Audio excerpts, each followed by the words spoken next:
Oh, wrong side. Yep. Should be able to hear us now. Why am I out of breath? I changed something, though, back here. No, it should be good. Can you guys Can you hear us? Somebody give us a thumbs up or something. Yay! Why am I out Thank you. of breath? I literally sprinted We were like, across the the sound's not office. on. And then looked down and our microphone So was listen. not in front of us. That's my fault. I even looked at the microphone this morning. I said I need to make sure I bring it back to the studio. And here is what happened. She just sprinted. And What was that, heels. 200 yards? No, In. not that far. 100 yards. Heels, though. You can't 100 see yards my in booties. heels. In heels. Super fast. But what happened was I was doing my Medicare Center walkthroughs and my webinars last week that I have to do from my office. So I stole some equipment to go do it in my office. And then I never brought it back because I'm terrible. What we were saying that was actually something you guys want to hear is that announced was the Part B premiums for 2023, and Part they B went premiums down. and Premiums and deductibles. deductibles. The premium is decreasing from $170.10 per month to $164.90, so a $5.20 decrease. And then the Part B deductible is decreasing from $233 to $226. $7 decrease. So we were just saying first time really I can't. since we know that it's ever gone down. Since I've been tracking it for sure. I know like the Part D numbers, Part D premium, the national average, that's gone down a few times. Oh, okay. But I've never seen the Part B stuff go down. I've seen it stay the same. I've not seen it go down, which is really exciting. But I think there's a lot that we can contribute as to why. If you guys remember that we did an episode a few months back kind of being like what updates in the industry, things we think are going to happen. And we did predict that it was either going to stay the same or go down. Yep. And two biggest reasons for that Genius was... over here. No, I heard that from someone else and just made it sound good, I'm sure. But something that, a couple reasons for why we're seeing the decrease is, number one, that Alzheimer's medication is now being covered or is basically the way that the Alzheimer's drug being covered is not going to be under Part B. It's going to be under Part D. So that's a real reason why Part B was expecting that cost. They're not going to endure that cost. And number two is, again, during COVID, Part B claims went down dramatically. Yeah. So really exciting. Again, if you guys want, make sure our website, the SMS Team website, does have the 2023 Part A and Part B premiums and deductibles. I also noticed on there, I'll have to look, but looked like they were also changing the amounts, the income-related monthly adjusted amounts. Oh, Irma went down? I don't think it went down. They usually adjust it a little bit each year. Let me see here. It looked like it went up. Yeah, I was going to say. But wasn't just it slightly. It was 182. I was going to say, wasn't it 182 or 185? So for married filed jointly, I thought it was 182. And now the first income tier is 194.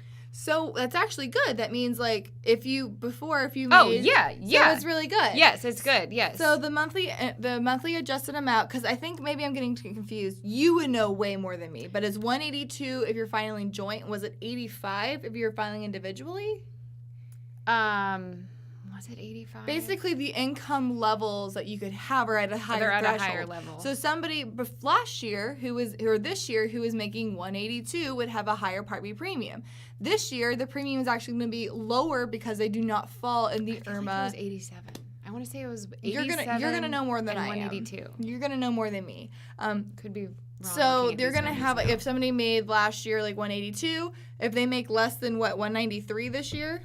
As a joint, 194, then they're not going to have that Part B income-related adjusted amount. Whoop, whoop. So that's going to be really good for your higher income earners that went down. 185. You got it. Okay. Anyways, but just letting you guys know, those are some updates that we had going into AEP. Was basically this is about the same time every year. Yeah. I haven't checked. I feel like it's earlier. I do feel like this is earlier. It's earlier because I remember already meeting with people meeting with people for AP and telling them it was in November last year. I don't know yet what it's going to be, and I felt really awkward. I thought it was in November last year. If anybody from Senior Marketing Specialist Team is looking, somebody should check to see if these CMS landscapes have come out yet. Though they weren't out yesterday. So I'd like to see if those are coming out, which is, again, the landscapes. What the CMS landscapes are the official plans. They're the official, this is what is going to be available in your area this year. The sneak peeks are basically just like what the company has filed. Sometimes they're the same. Sometimes they go through as filed, but a lot of times there'll be some subtle changes in there. So after October 1, those sneak peeks are worthless. They're not accurate.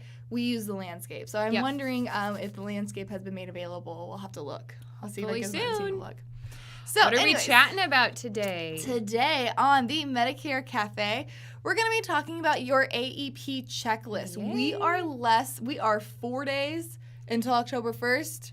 Making my palms sweat. Oh my gosh, can you believe it? I feel like it every year, but I really feel like it just kind of snuck up this year. And I think primarily because we've been we had the bomb dropped on us about call recording, call compliance, trying to learn Medicare Center, trying to learn Lead Center, getting all that stuff done that we're just kind of like, oh crap, we still have to sell. It's time to put it in action. So these are a combined list of what I think and what Carrie thinks you need to have on your checklist to make sure you have a nice little check mark prior to October 1st. AEP marketing starts October 1st. The difference between October 1st and October 15th is that you market, you can discuss plans with consumers October 1st through 14. Through the end of the year, really. Oh, yeah. And then, but you can't actually start taking applications until October 15th. Yep. So no enrollment until the 15th. That's exactly right. So here we go. What is the first item on the checklist? And it seems like a no-brainer, but I see the numbers, guys, and they are alarming. Oh, gosh. Number one, make sure that you are quote-unquote ready to sell. And that means way too late to even be thinking of this. Yeah, Come on, you know guys. What? I'll just share the numbers with you guys. We are and the integrity partnerships. Senior marketing specialist has the number one most ready to sell agents, has the highest percentage of ready to sell agents, and is under 80%. That's awesome, but not totally awesome. It's terrifying that we are, again, in 4 days. That's great that we're the highest. We're the highest. Scary it's not 100. It's scary that it's not 100 at this point. So make sure that you are ready to sell. Now, note that ready to sell doesn't just mean you've done your certifications. It means that you're licensed and for some companies appointed in with that carrier in those states to be able to write those plans. Also, keep in mind, companies like United Healthcare will have additional certifications. If you're doing events, for sure. Exactly. That's one that nobody thinks. I forget it every year. I've been doing this for almost 10 years. And I just did mine like a week ago. Is this my 10th AEP? This is my 10th AEP. Congrats! Whoa! Yay! Sorry, I was just thinking, how long this is my 10th AEP, and I forget every year that UHC has events. I want to celebrate that. Okay. Let's do it. I want this to be about me. But that, again, they have an events basic. So, if you're doing anything at booth and you do anything like that, do those certifications. Also, make sure you are DSNP and SNESNP certified, that you've done those certifications to write those products. Get ready to sell, guys, because it's time to sell. Oh my God. The time is here. I have indigestion. About something. Next thing that you need to make sure you have on your checklist. Did you guys know there's new compliance? I haven't talked. We haven't talked about it. Yeah, making sure we got to open up the text machine. Oh yeah, whoopsies. I got it. Making sure. Okay. Don't forget to text us if you have questions, concerns. You guys, we had our microphones ready to go. We are just winning today. But yeah, making sure that you do understand the new compliance. I know everybody Run through it. Yes. I've run through mine, but I'm still don't feel. When you say run through it, do you mean the call recording? Do you mean the disclaimers? What are you running through? Both. Okay. I ran through calls. Well, our calls have already been recording for, I don't know, a few weeks. So I feel good on the call recording. It's the disclaimer that I don't feel fluid in. And I think it's because I haven't done it with an actual person. Like I'm just pretending, running through it. So I'll run it through it with you. I can do some. Yeah, we could do that. Role playing, but. So I think somebody on here said they were going to laminate it. And the have disclaimer? It ready. The disclaimer, yes. Yeah. And I need to do that. I have mine printed, but I'm having my team today go through a training with our compliance officer, Chaylin, because there are 3 major disclaimers to worry about, and each of them are used and said at a different time. You know what I mean? So it's not. It used to be like, just make sure you're doing right, make sure you're not being threatening, and just make sure that you're not leading it on that you are a Medicare representative, that you're an agent using the right titles. Now it's like, no, if this situation happens, you use this disclaimer. If you're making this piece, if it's communication, not marketing, then you need these disclaimers, but not these. So make sure you understand that. Reach out to us, but know that those disclaimers are needed in the appointments, on the phone, and in your marketing materials. And you throw have a it in your different email one for each signature one. too. Throw it in your email signature. Just do it. So make sure, do you understand the compliance? Do you understand the chain of enrollment? And do you have a solution for the call recording? We have a question. Are the call centers calling persons under the pretext offering a healthy food card? So, Interesting. yeah, so I mean, like, you could tell me right now a call center is calling seniors and threatening to, find their grandchildren if they don't sign an application. I would believe that at this point. Yeah. But that is actually something that we've seen happen a lot, is that... so they're calling about what? About the healthy food about, card? Like, if the U cards, the healthy, like, basically... But calling to what? Ask if they need help, like, setting it up? No, basically, like, calling and switching clients. And we see this a lot more so for, like, the dental benefits. But how is that an appropriate lead? Like, no, how is that a compliant lead? It's very illegal. They're not supposed to do that.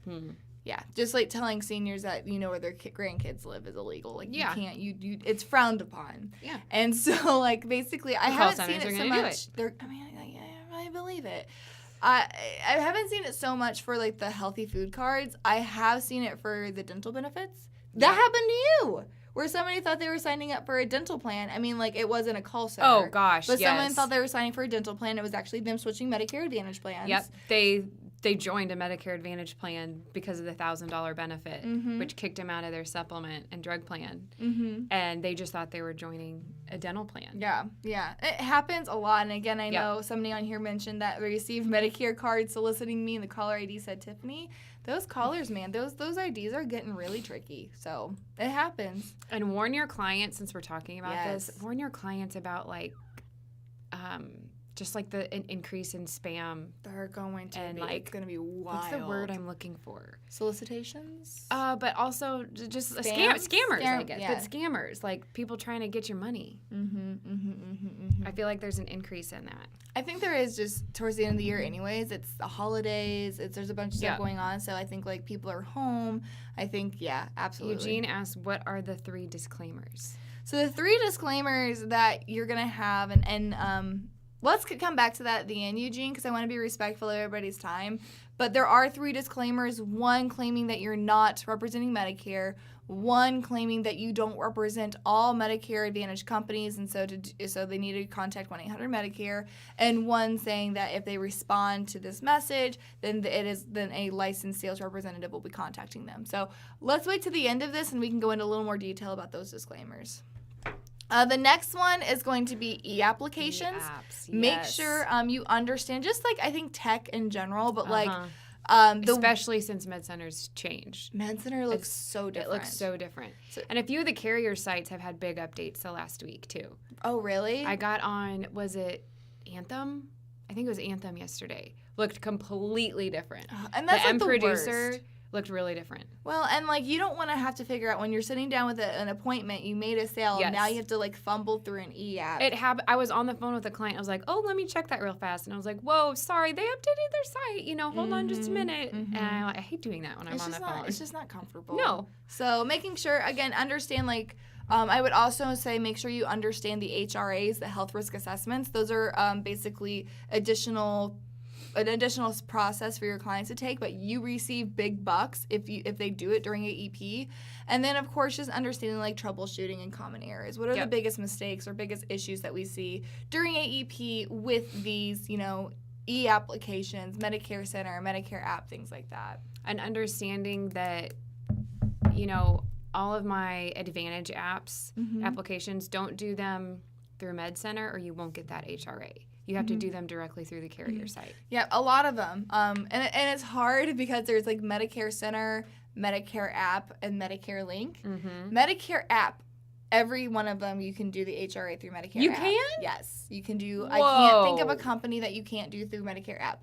Medicare Center and their quote and enroll one doesn't have them all yet. So when does it just populate after the? Yeah, so there's actually 2 ways that it does it. There's one where it does a redirect, where it actually directs you to the company's HRA site, and then there's another one where it does it internally. Ignore everything I just said. But it is But you're right. But you're right. Oh. Medicare Center's quoting and enrollment doesn't have them all yet. Okay, but Medicare app that is in Medicare Center does have all the HRAs. Wow. Yeah.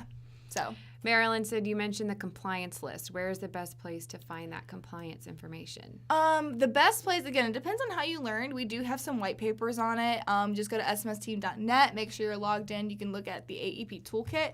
Also, check out Senior Marketing Specialist YouTube page. We've done webinars and videos talking all about the compliance, talking all about the new compliance updates and disclaimers. And old cafes, too. Old cafes, we've done it. So just check out our YouTube pages. There's a ton of information on there. Of course, you can always call our team, 1-800-689-2800, and somebody can walk you through those compliance updates as well. The next item on your checklist number 3, is to make sure that your review letters are ready. My biggest thing is, like, the step 1 of this is making sure you know, like, what plans are going to be hot. Oh, yeah. Like There's not any big shakeups, at least. No. I feel like the hot plan, at least in this area, is still kind of the hot plan. Mm-hmm. There's some warm plans. Yeah. But you got to know them. You got to know them all. Well, I guess that's a good question. So you feel like for you in this year, of course, your market is Central Missouri. You feel like, is this going to be a year where you gain a bunch of new clients, or do you feel like you're going to have to just, like, take care of your clients all year? I think the majority, the majority of my clients are MedSup. So, okay. But as far as the Advantage ones, I don't see a lot of shakeup on the, most of mine are already enrolled in that hot plan that's staying hot this same year. But there's some other plans that are pretty close to it. So I don't know. We'll see. My biggest rule of thumb is, even if you're talking to somebody that, like, oh, hey, the plan that they're on, they don't need to change, everybody needs to hear from you. For you know sure. What I mean? 1,000%. It used to be otherwise somebody else is going to reach out to them and they're going to be like, why didn't you tell me about this? Exactly. And it used to be that, like, even if they're on the plan that's best for their lifestyle, best for their budget, they're going to hear about other options. They're going to hear about other things. And if you don't tell them to stay put, someone else is really urging them to move. So it used to be that, like, oh, if they have questions, they'll call me. That's just not the case anymore. Like, they have to hear from you one way or another. And it doesn't have to be a full-blown in-person meeting. Maybe they don't need to change, but they need to at least hear from you on the phone, touch base about their ANOC, about whatever it is, so that you've made that touch for the year and given them that comfort. Now, I know Senior Marketing Specialist, we do have 2 letters that you send to current clients, because remember, you can't market to prospects. These are letters that are designed for current clients, but they're ones that are like, hey, your coverage looks good unless you have any complaints or your medications have changed. You can stay, if you stay on this plan, your plan will continue into next year. And then there's another letter that we say, hey, it looks like there might be some really good options in your area. You can call me for an appointment. And so you can send those out. Again, if you have a contract with Senior Marketing Specialists, you have access to those, so feel free to use them. Reminder, you cannot discuss any 2023 benefit until after 10/1. And you had something on there they talked to me about, like a communication spreadsheet. Oh, yes. So what is that? I love my spreadsheet. I export all my clients onto, I have a PDP spreadsheet, I have an MAPD, and then I have like a lead communication spreadsheet. And it basically is just an organized way of how I can put, see from a big glance of what are they currently on, and then have I communicated with them yet? And I, have dates on there of, yes, they emailed me this. Have I received their updated drug list? Do we have a meeting scheduled? And then I put any changes on there if we do make a change. And the very last column I love the most because I put on there a total savings. I love so that. If they've saved money, and then at the end I can see, wow, I saved my X amount of clients this much money during AEP. And you know what? I love it's that. Just like a good visual. It is, and it keeps you going, and I love that. And the thing I love most about it is that, like, halfway through the year, because we talk about retention, 7 touch points, is be like, hey, when you reach out to them in 6 months, 7 months, 8 months after AEP, be like, hey, so I know this year we saved you $230, during last AEP. Yeah. Do you have any questions about that, or did you want to, you can always, like, reference back to that exactly, too, and just to resell yourself, which is awesome. And it helps me, like, not be so overwhelmed when I see, like, all right, man, I've made it through half my people and it's not even November yet. Yeah. Or, you know, whatever it is. That'd be an awesome goal, but right. reality. Oh, I love that.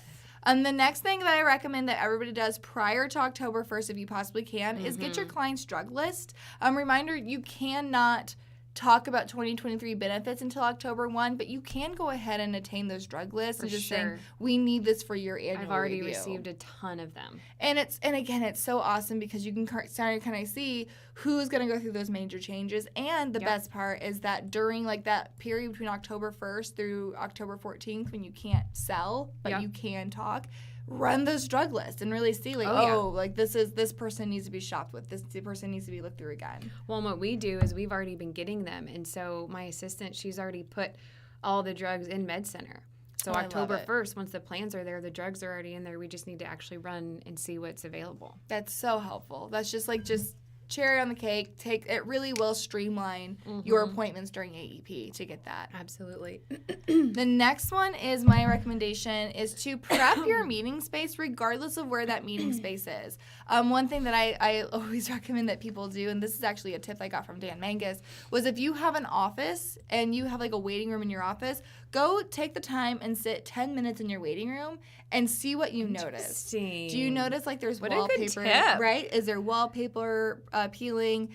Or is the TV too loud? Is it too quiet? Are you playing the same song over and over again that's driving you crazy? Are your magazines out of date? Just like sit there for 10 minutes and immerse yourself in that experience and like, what are some bad things that like you've kind of become immune to because you stay there every day? And because that is like your first impression, your client's first impression. I had a client last year who was a photographer, and we had our meeting, and it was like he was like holding this in for our whole meeting, and at the end of it, he was like, "Your office doesn't have a lot of pictures on the wall."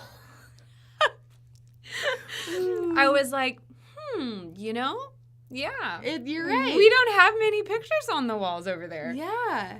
It was interesting. I've never noticed that. No, but until again, he said that. Because you just like, and I'll be the first to admit it. Like my office, like here is a disaster. It's cute. Are you kidding? It's really messy. The walls are super cute, but it's really messy. And I've become completely immune to it because I'm there every day. I'm immersed into it. I've like literally blocked it out. Somebody new comes into my office. You for sure been in my office and been like, so what's that? What you got going on here? It's not good. And so it's just good to like immerse yourself into that, that client perspective. I also say like if you're not meeting like either face to face or you're not meeting like you're meeting in their home or like I know you do a lot of meetings in your financial planner's office, make sure you have like your presence. What are you bringing? What are they? And I think too, like making sure that they leave with something tangible as well because they're investing a lot in you. It's to give them like a folder with your information in it or things like that. Just what are you prepped for in that meeting space? Make sure that everything there. And then lastly, making sure that your cross-selling strategy is ready to be implemented there too. I love that. We have a couple questions. What would be the most significant change for Part D plans this year? Gosh, I feel like... So there was a big thing that was just stuff. announced. I know, big stuff coming, I feel like, in 2024. For 2023 is the only change, no vaccine copays. Oh, I don't even know. The one thing that I do know got launched today, was discussion today, was Shaylin brought this to our attention, our compliance officer, was that they have made the insulin program more widespread and it's continued to be subsidized, but it will not show up correctly in Medicare Center. Not Medicare Center, Medicare.gov. Because Medicare.gov, now that they're saying like if it is a part of the $35 insulin program, Medicare.gov is still going to show the retail amount of that drug because the remaining amount of that drug is subsidized by the government, and Medicare.gov can't figure out how to show. But Medicare Center will be accurate. I'm looking at that up. Okay. I sent that off to a connector in the Medicare Center team to figure out like, is this going to be accurate? Because if somebody is taking insulin, the prices will not reflect correctly on Medicare.gov. So, because it's not going to show that they're $35, even if they are. Marilyn, I don't know if you were talking about, like, there's been all kinds of legislation passed and, like, the Inflation Reduction Act about Part D changes. Which is 2029 is when that goes into full effect. 2024 is when the first round of 10 drugs are being negotiated. And then 2025, I think, is when the cap, they're making the cap to, like, 2,000. Okay. Yep. I have I'm looking at a little timeline thing, and I think the 2023, the only change is no vaccine copays through your Part D. So basically shingles. I can't think of any other vaccine That's Part under D. your Part D. So I think that's the biggest change for Part D. Mm-hmm. I don't know. I guess maybe the deductible. I didn't see what the Part D deductible Yeah, is I don't on know this. that the Part D stuff has been released yet. Has it? Yes. Yeah, Part D would have been released. It would have been released. Go on to the next one, and I'll look this up. Okay, so the next thing, again, to have on your checklist is going to be that hassle-free marketing. Know that people are still aging in. People are still retiring. People still have just general Medicare questions during AEP. So you can't stop your marketing campaigns. You do have to, however, make sure that you don't have to be as involved in your marketing as you are throughout the rest of the year. So making sure that you do have a marketing plan in place. I can't tell you every single year it happens. I get phone calls in November being like, okay, I've seen my clients, I've seen my prospects, and now what? And we start to call that the November lull. And there is a pretty solid evidence that supports that a marketing campaign takes at least 3 weeks to actually go into full effect. 3 weeks? Yeah. Right? So, like, again, if you're in November and you start, like, struggling to get leads or struggling to get new clients, you're kind of too late, because by the time that 3-week turnaround comes in for your marketing to kick in, you're at the end of December. Yeah. So you cannot stop your marketing plans. You cannot stop your marketing campaigns. AEP is just adding to that. So making sure that you're ready to go and that you don't have to be as heavily involved in your marketing during AEP, that it's a lot more streamlined. I couldn't find, it wasn't on there. On the cost updates, the Part D deductible wasn't on, at least the sheet I'm looking at. Okay. So we'll keep digging. We'll keep digging. The next one, again, this was one that actually Carrie brought up, is that she says, like, I make sure I prep my prospecting list. Oh, yeah. And I think making sure, number one, that you have all those ready to permission to contacts. How do you build your prospect list during AEP? What is it like? Like how? Like, is it just like lead? Well, again, you don't have leads, but like because again, for most people, I would say any lead that you didn't sell during AEP or before AEP, get those permission to contacts, call them during AEP. But you don't work leads. Right. So what's your prospecting list coming from? Really, they're just referrals. They're referrals coming in from either financial advisors or other clients, but I just keep them in a separate place so that I know the referrals, not that they need more attention than current clients, but I do block off more time for leads. And I try to do as much digging as I can to be efficient. Is, what plan are they already on? I try to keep that if they are already on Medicare. Or I also like to keep track of the T65s that you meet with during AEP, because those also are different. You don't want to meet with a T65-year-old and tell them, their effective date is January 1, because that's just what you're used to during AEP, when, no, this is effective December 1st or whatever it is. But also I leave notes in those turning 65-year-olds of, what are we going to be in? Are they going to be in something just for 2 months? And then make sure you're looking at also next year as well. Sure. So I just think those prospects sometimes take a little bit more. Well, you're doing two plans in one. Because sometimes you're doing 2 plans in one meeting. Yeah. Very interesting. I like it. And the last thing that we have on here is, again, talking about, like, not your work budget, but just, like, your home budget. At the same time, like, we have to remember, we're still humans. We still have families to support. We still have lives we need to live. And so realizing that, like, guys, all this work that you're doing during AEP, the majority of it is not going to get paid out until after January 1st. And in that time, you have Thanksgiving. Usually like 1st of February-ish when they start coming. It is. Yeah. I think some carriers will do it like in installments. I know WellCare will do 2 or 3 installments of the payment. A lot of companies try to do it within January, but I know there was last year companies in March that were still haven't gotten out their commissions yet. So just know, like, you have Thanksgiving, you have Christmas, there's Halloween, there's a lot of things going on during that time where, like, it'd be really nice to have income that you're not getting. So just making sure that you're planning ahead, and that you don't need to be stressed out about how to pay your bills whenever you're also stressed in the Mac working. Definitely, we could have a whole cafe about this in like January of how to budget for the whole year for AEP. Let's do that.